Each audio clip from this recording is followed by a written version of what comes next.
Assalamualaikum warahmatullahi wabarakatuh. Bismillahirrahmanirrahim. Alhamdulillahi rabbil alamin. Assalatu wassalamu ala ashrafil anbiya'i wal mursalin Sayyidina wa maulana Muhammadin wa ala alihi wa sahbihi wa man tabi'ahum bi ihsanin ila yaumiddin. Asyhadu an la ilaha illallah wahdahu la syarikalah wa asyhadu anna Muhammadan abduhu wa rasuluhu la nabiyya wa la rasula ba'dahu. Fallahumma salli wa sallim ala sayyidina Muhammadin wa ala alihi wa sahbihi ajma'in. Alim ulama, cerdik pandai, tokoh masyarakat, besar tak disebut gelar, kecil tak dihimbau nama, umumnya hadirin hadirat, tamu-tamu Allah, sidang jamaah, salat maghrib yang dimuliakan oleh Allah Subhanahu wa ta'ala. Alhamdulillahi rabbil alamin. Kita bersyukur kepada Allah pada awal malam ini bisa bersama-sama hadir di rumah Allah, Masjid Raya Kota Pekanbaru, yang mudah-mudahan segala amal ibadah kita, segala niat baik kita diterima oleh Allah Subhanahu wa ta'ala. Salawat dan salam tidak lupa kita doakan kepada Allah agar tercurah selalu kepada Nabi kita Muhammad sallallahu alaihi wasallam. Allahumma salli wa sallim ala sayyidina Muhammadin wa ala alihi wa sahbihi ajma'in. Kaum muslimin, kaum muslimat, hadirin hadirat, tamu-tamu Allah yang dimuliakan oleh Allah Subhanahu wa ta'ala. Pada pembahasan kita di malam ini sudah masuk ke sesi terakhir dari pembahasan seputar mengqadha salat, di mana pada pertemuan yang lalu kita sudah menguraikan tentang pendapat seluruh mazhab yang ada di dalam Islam tentang bagaimana status hukum mengqadha atau mengganti salat yang telah lewat. Nah, pada malam ini ada pembahasan penting yang ingin kita tekankan kembali, yaitu sengaja tidak salat, artinya salatnya ini pernah ditinggalkan olehnya secara sengaja, wajibkah mengqadha? Nah, karena yang kita bahas sebelumnya, ada yang meninggalkan salat ini disebabkan ketidaksengajaan. Misalnya karena tertidur, atau karena lupa, atau karena faktor-faktor yang sudah kita sebutkan sebelumnya. Nah, sekarang adalah tentang kesengajaan. Meninggalkan salat, apakah wajib diqadha? Wa qad ittafaqal ulama, para ulama sepakat tanpa terkecuali bila seseorang meninggalkan salat karena ada uzur yang dibenarkan di dalam syariat, maka dia wajib mengganti salatnya meskipun waktunya telah lewat. Nah, ini menjadi kesepakatan para ulama.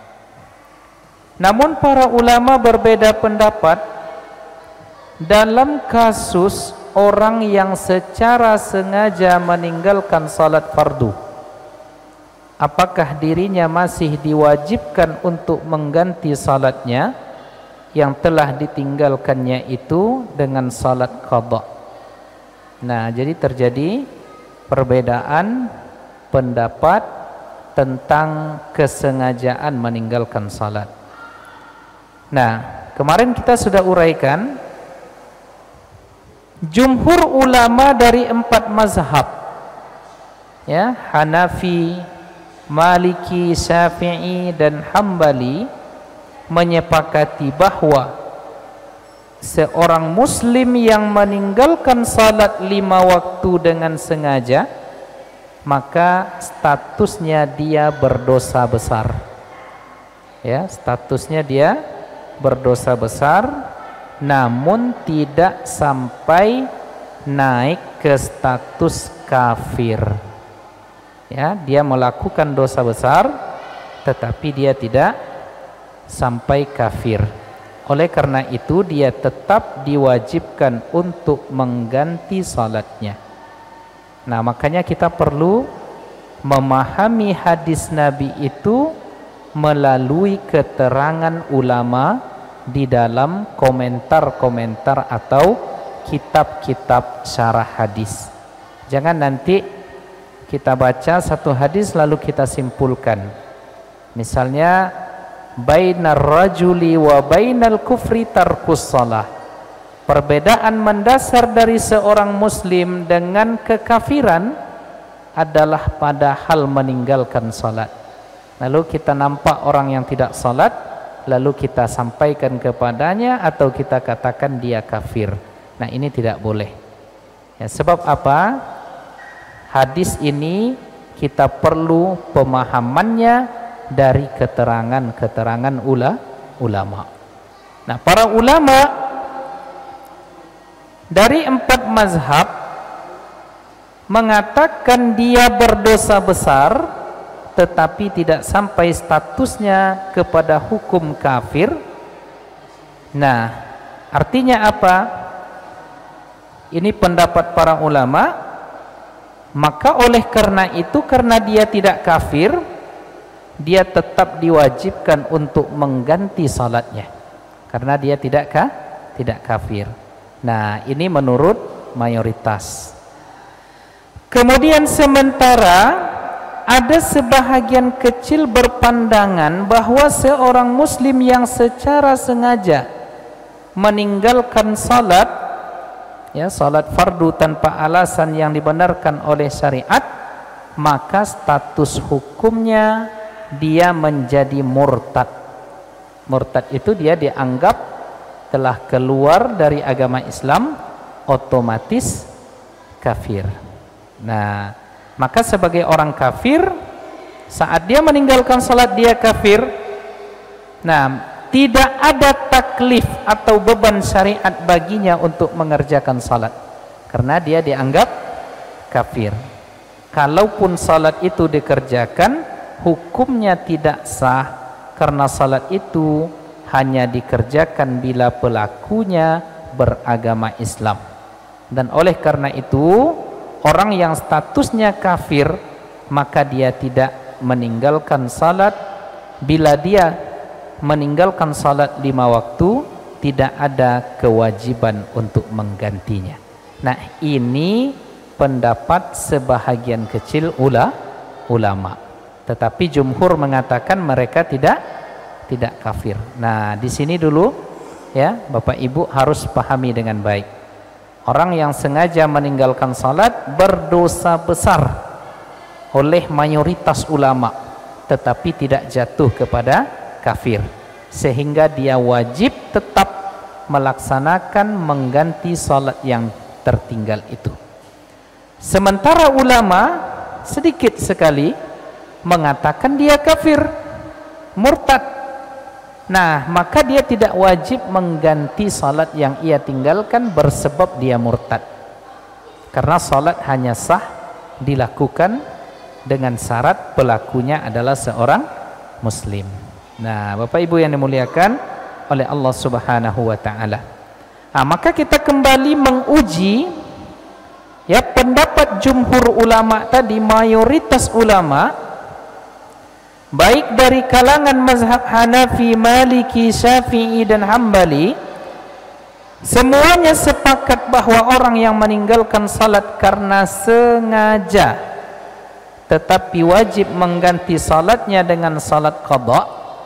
Kita uji, alasannya adalah sebab karena terlupa dan tidak sengaja tetap wajib mengganti, apatah lagi yang sengaja meninggalkannya. Nah, di awal-awal kita sudah ulas tentang persoalan ini, tentang logika ini, bahwa yang tertidur dan terlupa saja disuruh oleh Nabi untuk mengganti salatnya, apatah lagi orang yang meninggalkan secara sengaja. Nah, Bapak Ibu yang dimuliakan oleh Allah Subhanahu wa taala, tentu lebih wajib lagi untuk menggantinya sebagaimana yang kita uraikan tadi. Nah, mazhab ini ya, 4 mazhab yang kita uraikan tadi mewajibkan orang yang meninggalkan salat secara sengaja untuk mengganti salatnya dengan salat qada. Maka salah satu ulama dari kalangan mazhab Syafi'i, yaitu Al-Imam ya Asy-Syirazi, menyebutkan bahwa siapa yang telah diwajibkan atasnya untuk mengerjakan salat namun dia belum mengerjakannya hingga terlewat waktunya, wajib atasnya untuk mengerjakan salat itu dengan qada, ya, dengan mengqadanya. Begitu juga ya dikuatkan oleh Al-Imam An-Nawawi. Imam An-Nawawi ini statusnya di dalam mazhab Syafi'i adalah mujtahid tarjih. Jadi seluruh pendapat-pendapat yang ada di dalam mazhab Syafi'i, baik dari aqwal Imam Syafi'i atau pendapat-pendapat para murid Imam Syafi'i yang terdekat, itu ditarjih oleh Al-Imam An-Nawawi. Nah, Imam An-Nawawi mengatakan siapa manfatahu, siapa yang tertinggal atau terlewat dari salat wajibnya, wajaba, maka wajib untuk mengqadanya, baik terlewatnya itu disebabkan uzur ataupun disebabkan oleh karena kesengajaan. Nah, Bapak Ibu yang dimuliakan oleh Allah Subhanahu wa taala. Nah, ini pendapat jumhur. Kemudian sebahagian ulama, nah siapa sebagian ulama yang mengatakan tidak wajib mengqadha tadi?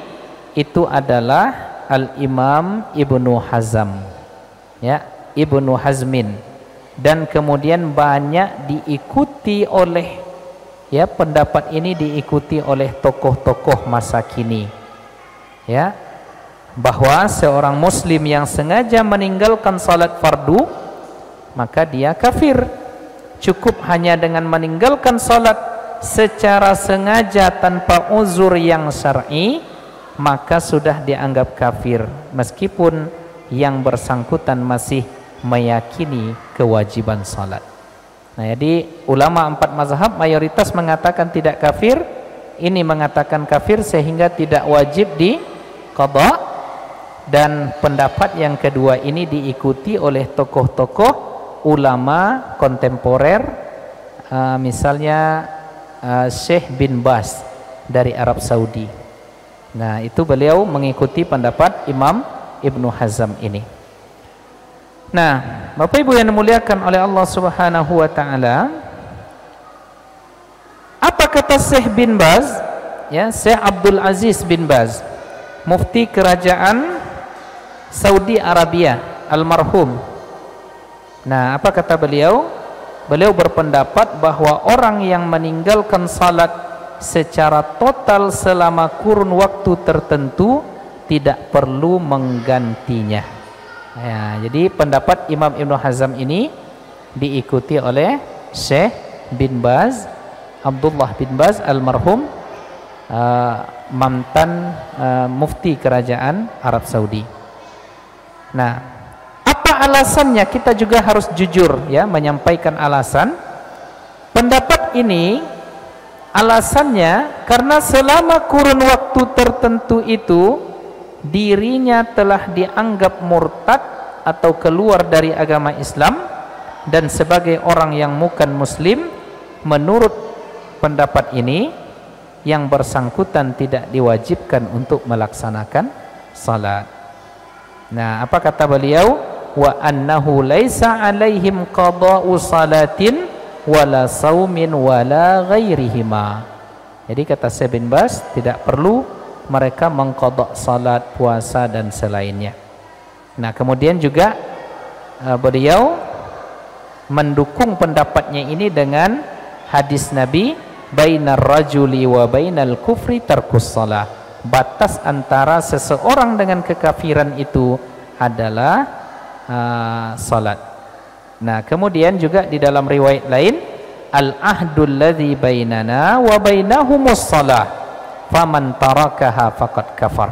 Bahwa batas perjanjian antara kita dengan mereka itu adalah salat. Namun siapa yang meninggalkan salat, maka dia telah kafir. Nah, ini pendapat Imam Ibnu Hazm, diikuti oleh Syekh bin Baz, dan inilah yang juga diikuti oleh sebahagian kecil dari ustadz-ustadz pada hari ini yang memiliki afiliasi terhadap pemahaman Syekh bin Baz. Tetapi ini bukan pendapat mayoritas ulama. Kenapa demikian? Ya, kita tarjih, kita kuatkan pendapat mayoritas ulama. Kenapa kita tidak ikut pendapat Imam Ibnu Hazm dan Syekh bin Baz ini? Karena ketika dianggap kafir dan murtad itu memiliki konsekuensi. Ya, memiliki konsekuensi. Ya, di mana pendapat yang lebih rajih adalah pendapat mayoritas ulama. Ketika dihukumkan kafir dan murtad, maka konsekuensi yang pertama apa? Yang pertama, gugur amal sebelumnya. Jadi kalau kita anggap misalnya Akhi Doko ini murtad karena sengaja meninggalkan salat dulu di masa dia masih bujang, tapi sekarang masih bujang juga, masih ya.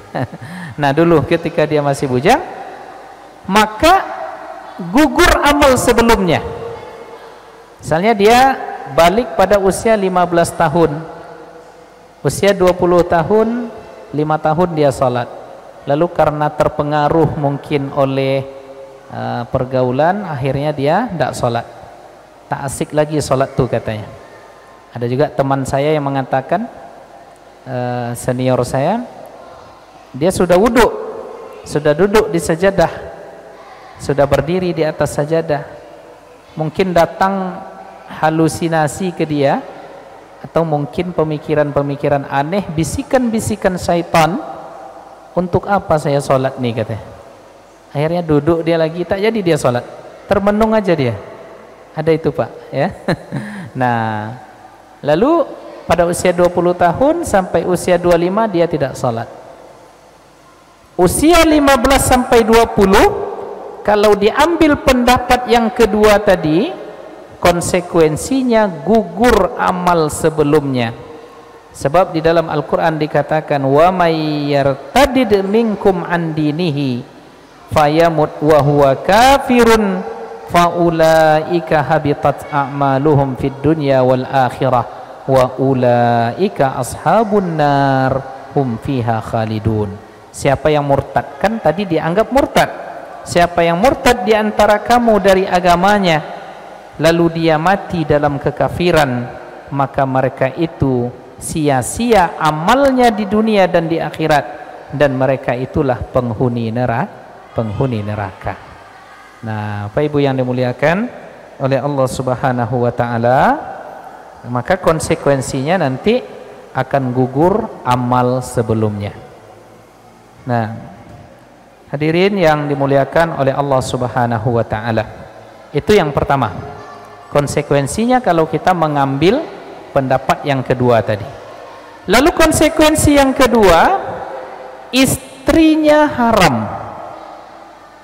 Istrinya haram. Seseorang yang murtad karena dihukum murtad. Dihukum murtad. Seseorang yang murtad keluar dari agama Islam, maka bila dia punya istri atau suami, secara otomatis menjadi haram untuk melakukan hubungan suami istri. Hal itu karena Islam mengharamkan terjadinya pernikahan antara muslim dan kafir. Nah, maka kalau kita mengambil pendapat yang kedua ini, konsekuensi yang keduanya berat juga. Maka dianggap dia tidak sah. Ya, ada dosa besar yang terjadi di dalam rumah tangganya kalau kita mengambil pendapat yang kedua ini. Nah, oleh karena itu dalam mazhab Syafi'iyah yang kita anut menyebutkan bahwa bila salah satu pasangan dianggap murtad, maka belum terjadi perpisahan di antara mereka berdua kecuali setelah lewat masa iddah. Dan pada masa iddah itu jika dia kembali memeluk Islam, maka dia masih berstatus suami istri. Nah, namun bila sampai lewat masa iddah, sementara si murtad masih dalam kemurtadannya, maka hukum pernikahan mereka bukan cerai, tetapi namanya fasakh, dibatalkan. Ya, batal hukum pernikahannya itu secara langsung. La qadarullah, misalnya si fulan dengan si fulanah menikah, lalu si fulan suami ini murtad, dianggap murtad karena tidak salat. Nah, pada masa iddah, ya, pada masa iddah, berapa iddahnya? 3 kali suci. Jika dia masih murtad, lepas masa iddah tadi, dia tidak salat juga, dia tidak kembali ke pangkuan Islam juga, maka nikahnya batal. Nah, jadi begini beratnya konsekuensi dari ketika kita mengambil dan mengamini atau meyakini pendapat yang kedua tadi. Kemudian Bapak Ibu sekalian yang dimuliakan oleh Allah Subhanahu wa taala, lalu konsekuensi yang ketiga, haram menikah dengan siapapun. Amalnya gugur, haram istrinya dan haram menikah dengan siapapun. Apa sebab?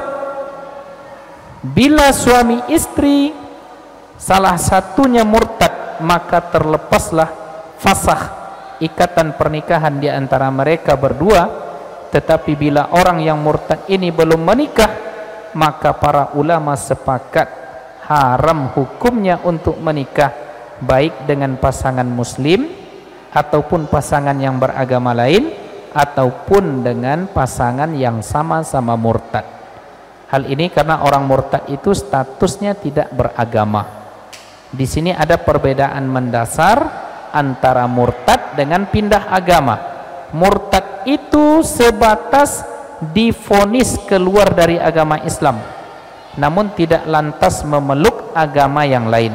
Jadi status orang yang murtad itu tidak memeluk agama Islam dan juga tidak memeluk agama selain Islam. Dia adalah statusnya, substansinya ketika itu dia adalah orang yang tanpa agama. Maka berat konsekuensinya. Oleh karena itu, Bapak Ibu hadirin hadirat yang dimuliakan oleh Allah, dari dalil-dalil yang sudah kita uraikan kemarin, dari pendekatan-pendekatan pemahaman terhadap dalil itu yang disampaikan oleh para ulama, baik dari kalangan mazhab Hanafi, Maliki, Syafi'i dan Hambali, maka kita mengamini taklid kepada pendapat mayoritas ulama. Kenapa? Karena kalau kita ikut pendapat yang kedua, banyak konsekuensi yang dalam tanda kutip berbahaya yang akan kita hadapi. Dan secara dalil, ya, mengqadha salat secara sengaja itu hukumnya dalilnya lebih kuat. Nah, Bapak Ibu yang dimuliakan oleh Allah Subhanahu wa taala, kemudian yang terakhir dalam bab mengqadha salat ini, tata caranya seperti apa? Yang pertama, dalam persoalan bacaan sir dan jahar. Kan salat ini ada yang disunnahkan dibaca jahar, ada yang mesti dibaca sir. Yang jahar adalah salat subuh, maghrib dan isya. Yang disirkan adalah zuhur dan asar. Nah, lalu bagaimana dengan salat yang terlewat dan diqadha? Apakah jahar dan sir ini mengikuti asal salatnya ataukah mengikuti waktu dilaksanakan qadha? Bisa dipahami ya kira-kira? Apakah persoalan mengeraskan bacaan dan mensirkan bacaan ini apakah mengikuti asal salat ataukah mengikuti waktu dilakukan qadha? Nah, menurut mazhab Syafi'i ikut waktu qadha. Artinya apa? Artinya begini. Dalam mazhab Syafi'iyah, dalam urusan jahar dan sir ini prinsipnya bacaan qadha salat dikeraskan apabila dikerjakan pada malam hari dan dilirihkan bila dilakukan pada siang hari. Misalnya kita mengqadha salat maghrib di siang hari, di siang harinya, maka ikut waktu qadhanya. Kalau di siang hari berarti disirkan walaupun salatnya salat yang diqadha itu salat maghrib atau isya atau subuh. Ini menurut mazhab Syafi'i. Jadi disunnahkan mengeraskan bacaan pada qadha salat zuhur dan asar jika dua salat ini dilaksanakan malam hari. Mafhum ya? Nah, ini pendapat mazhab Syafi'i. Jadi tertinggal salat kita misalnya salat zuhur, salat asar, lalu setelah isya nanti kita qadha salat zuhur dan salat asar tadi, maka disunnahkan, ingat, disunnahkan untuk dijaharkan 2 rakaat pertamanya. Bismillahirrahmanirrahim, alhamdulillahirabbil alamin. Heran jamaah Masjid Raya ikut sembahyang ngapu pula kok katanya. Nah, ndak tahunya bahwa ini adalah salat qadha ya. Salat pula 4 rakaat tuh naik lagi 4 rakaat pula dan keduanya sama-sama dijaharkan. Tambah bingung jamaah, oh ikut nampaknya Islam baru kok. Nah, padahal dia tidak paham ini adalah qadha salat siang hari di malam hari, tentang urusan sir dan jaharnya mengikut waktu di qadha. Paham Ustaz Bowi? Agaknya bingung-bingung nih tadi ya. Nah, baik. Itu yang pertama. Lalu persoalan yang kedua tentang tartib. Tartib. Misalnya salat subuh tertinggal, salat zuhur tertinggal, salat maghrib, asar juga tertinggal. Lalu dia ingin mengqadha. Apakah subuh dulu ataukah harus tertib subuh diqadhanya, lalu zuhur, lalu asar, atau boleh acak? Atau misalnya dia salat asar dululah yang saya qadha, setelah itu zuhur, setelah itu subuh, atau dia mungkin zuhur dululah, setelah itu subuh, setelah itu asar diacaknya. Nah, para ulama sepakat prinsipnya secara al-aslu, prinsip salat yang terlewat karena terlupa wajib dikerjakan waktu ingat. Jadi pas ingat langsung kerjakan, tidak boleh ditunda atau diselengi terlebih dahulu dengan melakukan salat yang lain. Itu pada prinsipnya. Jadi pas ingat, oh tadi belum salat zuhur, langsung salat zuhur. Tidak boleh ditunda, tidak boleh dahulukan salat asar sebelum salat zuhur. Nah, apabila kita melaksanakan zuhur itu di asar. Dan para ulama juga sepakat bila seorang terlewat dari beberapa waktu salat dalam hari yang sama, cara menggantinya adalah dengan mengurutkan salat-salat itu berdasarkan waktunya. Berarti harus tertib. Ya, dasarnya apa? Dalilnya apa?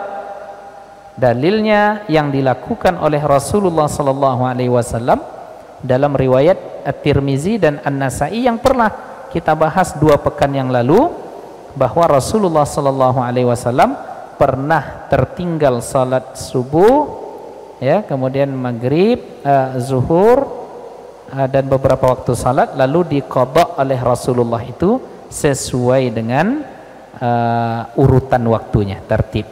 Innal musyrikin, sesungguhnya orang-orang musyrik itu, dalam riwayat hadis, syaghalu Rasulillahi an arba'i salawatin yaumal khandaq, pada perang Khandaq Rasulullah sibuk berperang dengan orang-orang musyrik, lalu tertinggallah 4 salat, ya, sampai malam.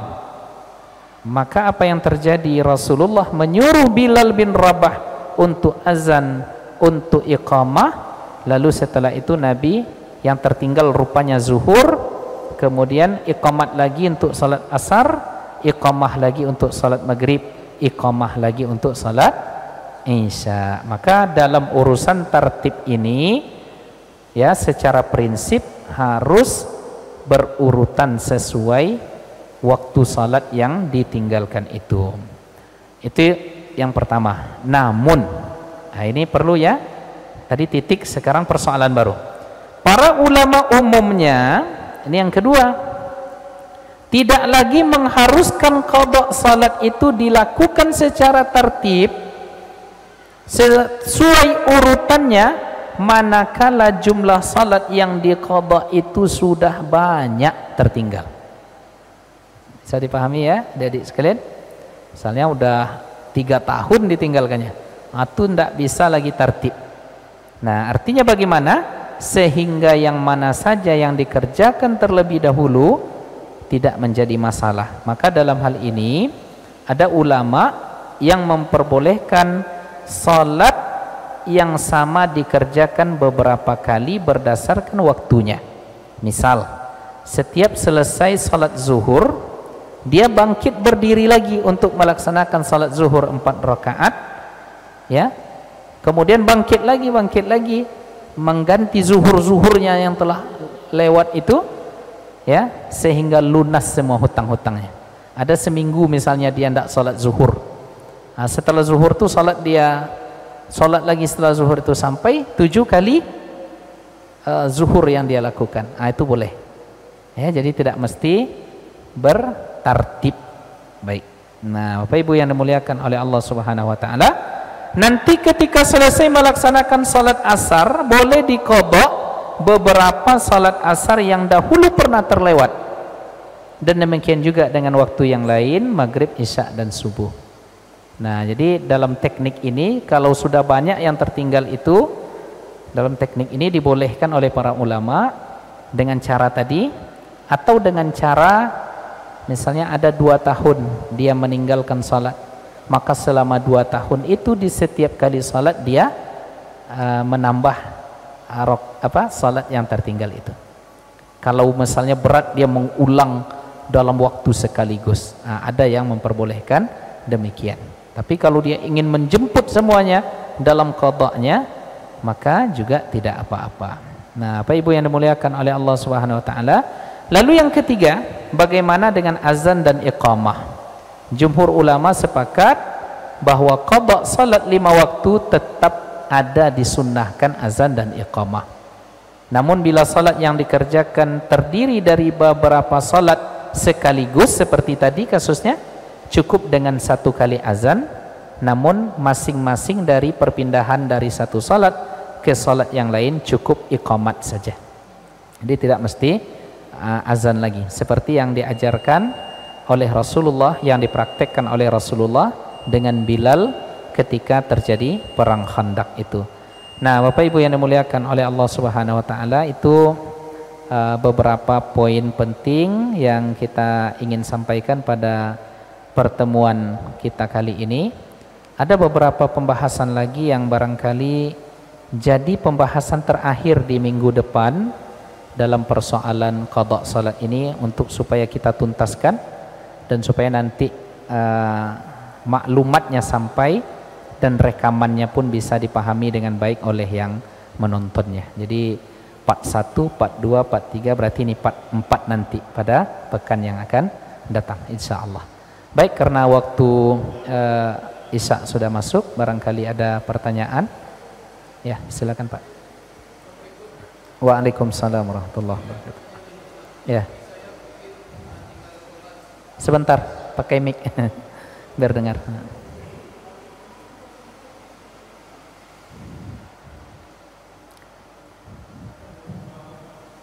Assalamualaikum warahmatullahi wabarakatuh. Waalaikumsalam warahmatullahi wabarakatuh.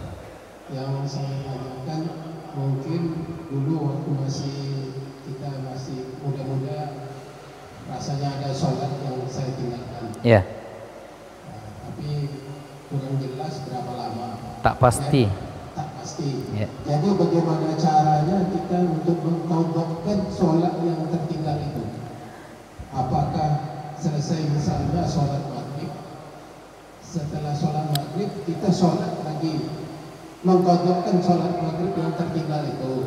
Baik. Atau sholat subuh, gimana pula kita mengkodoknya, Pak Ustaz? Ya, baik. Kalau misalnya zuhur, mungkin habis sholat zuhur kita kerjakan kodoknya kan, dan sholat asar kita kerjakan setelah sholat asar kodoknya, dan maghrib mungkin setelah sholat maghrib kita kodokkan. Kalau yang subuh gimana, Ustaz? Baik. Itu yang perlu saya tanyakan. Baik. Terima kasih. Assalamualaikum warahmatullahi wabarakatuh. Waalaikumsalam warahmatullahi wabarakatuh. Dua pertanyaan. Ya, masih ada? Ustaz, Assalamualaikum warahmatullahi wabarakatuh. Waalaikumsalam warahmatullahi wabarakatuh. Jadi mau bertanya Ustaz mengenai qada salat,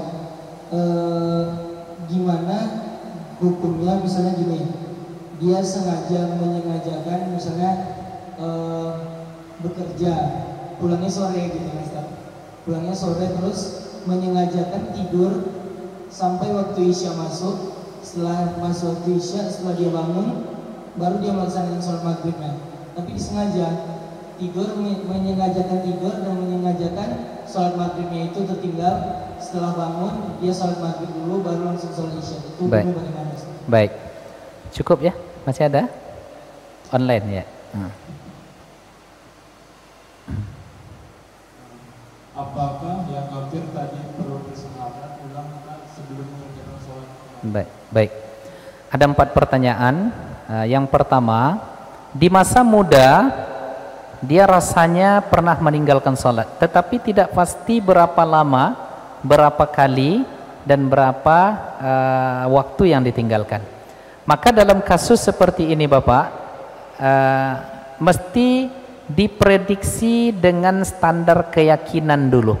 Jadi kira-kira prediksinya begini, ya, diprediksi aja dulu. Lalu prediksi itu dikuatkan, inilah Bismillah, kayaknya seperti ini, ya.